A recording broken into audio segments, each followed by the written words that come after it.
Protesto guardar y hacer guardar la Constitución política de los Estados Unidos mexicanos, la del Estado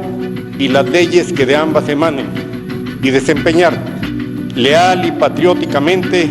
el cargo de gobernador que el pueblo me ha conferido. No ha sido casual que la inauguración de la alternancia electoral en México y Veracruz se haya consolidado entre el PRI y el PAN. Los panistas Vicente Fox y Miguel Ángel Yunes Linares recibieron de sus antecesores priistas el mando del Poder Ejecutivo y con ello se confirmaban los pactos entre esos partidos para darle un cariz democrático a una sucesión gubernamental tersa y afín a sus intereses políticos y económicos. Previamente, tanto Ernesto Zedillo como Javier Duarte representaron el agotamiento y el descrédito de los gobiernos priistas y fue así como la gente decidió arriesgar su voto ante un escenario en que la disyuntiva era darle una enésima oportunidad al continuismo depredador y corrupto o preferir un salto al vacío para ver si las cosas pudieran cambiar. Como era de suponerse, el cambio fue insignificante, además de imposible de interpretar linealmente. Los gobiernos panistas siguieron con las prácticas priistas y el dichoso cambio fue una continuación del autoritarismo y sobre todo de la implantación del modelo neoliberal. En el camino se extravió también la rivalidad entre partidos, se diluyó el sentido y compromiso social de los gobiernos con los grupos mayoritarios de la población y finalmente se mercantilizó el concepto de ciudadanía para crear un mercado electoral. Esto es Paren la Prensa.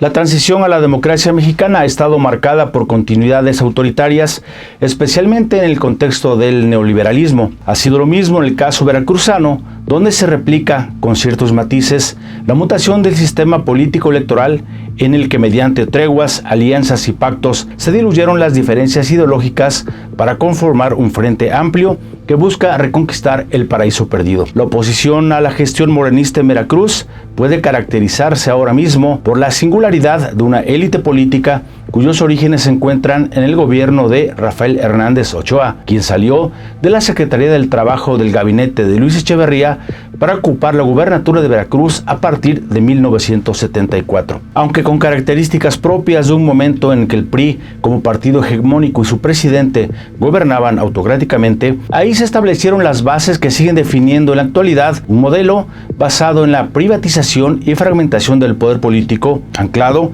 en enredadas complicidades familiares y de grupos afines.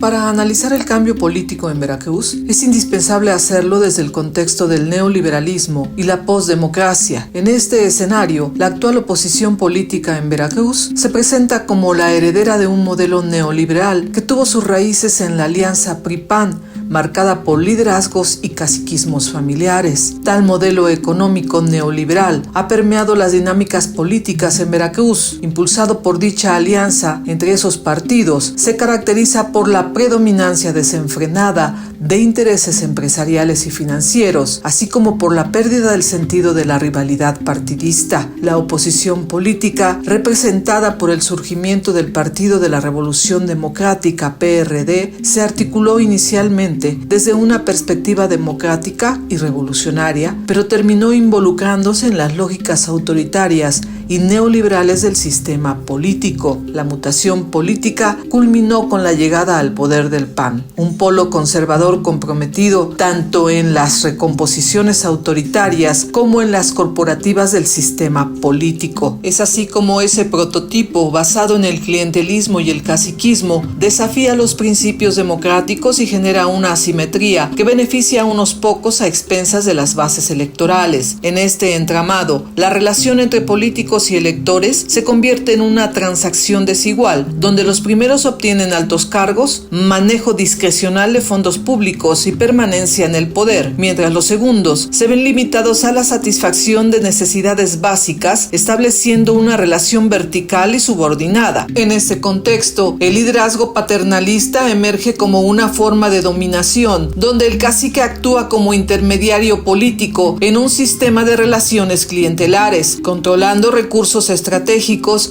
y ejerciendo un liderazgo personalista, se convierte en un actor clave en tiempos electorales, garantizando la movilización de apoyo político a cambio de beneficios para su clientela. Estas prácticas, sin embargo, entran en conflicto abierto con las instituciones democráticas, ya que implican la apropiación particularista de recursos públicos sin control institucional.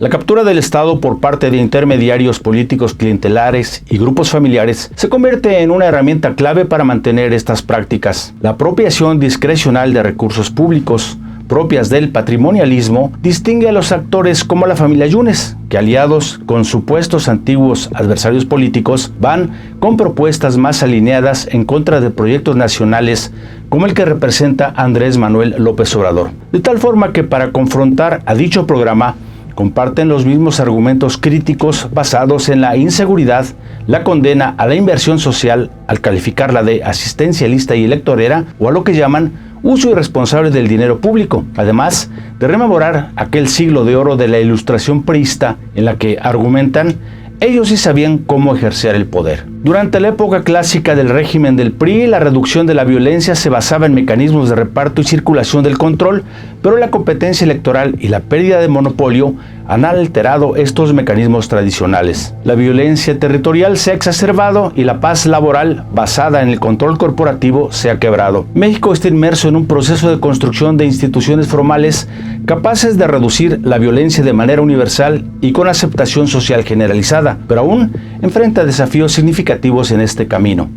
En el tejido político veracruzano, el grupo surgido a inicios de la década de 1970, bajo la tutela del entonces gobernador Rafael Hernández Ochoa, ha dejado una huella indeleble, sentando las bases para la consolidación del neoliberalismo en el Estado. El legado más significativo de Hernández Ochoa no solo radica en sus políticas, sino en la clase política que generó. El discurso progresista ha sido desplazado y la alternancia, celebrada por algunos, se revela como la búsqueda de la resucitación de un modelo económico y político basado en la exclusión, la marginación y el patrimonialismo. Ellos pusieron su experiencia y capital político para favorecer la imposición del neoliberalismo en Veracruz, iniciada en los años 90 con Patricio Chirinos. Este modelo se ha perpetuado a través de gobiernos sucesivos, incluyendo los de Miguel Alemán Velasco, Fidel Herrera, Javier Duarte y Miguel Ángel Yunes Linares. La interesante conexión entre Chirinos y Miguel Ángel Yunes, primer gobernador de la alternancia, arroja luz sobre la realidad de aquella alternancia, que más allá de colores partidarios, representa la continuidad de un modelo político cuestionable. En conclusión, el grupo político surgido en la era Hernández Ochoa ha dejado un legado complejo en Veracruz, marcado por alianzas cambiantes, discursos contradictorios y la perpetuación de un modelo que, lejos de evolucionar, ha persistido en la exclusión y el patrimonialismo.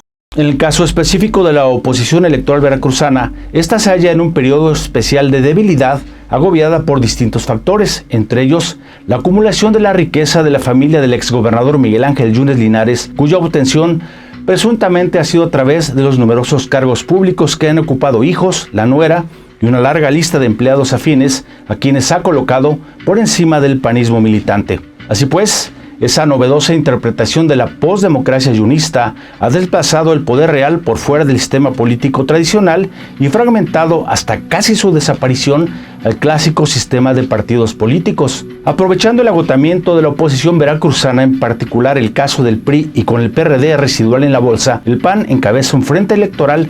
que inaugura un entreveramiento entre el populismo de a pie Hernández Ochoísta de la década de 1970 y la toma de decisiones con base en estadísticas o algoritmos que acaban por reducir a las masas a una condición de ciudadanía pasiva. A esa ciudadanía es a la que convocan a dar un salto hacia atrás, a regresar a un pasado poco edificante, sin gloria, pero en el que algunos siguen pensando que fue mejor. Yo soy Tulio Moreno Alvarado y esto es Pare en la Prensa.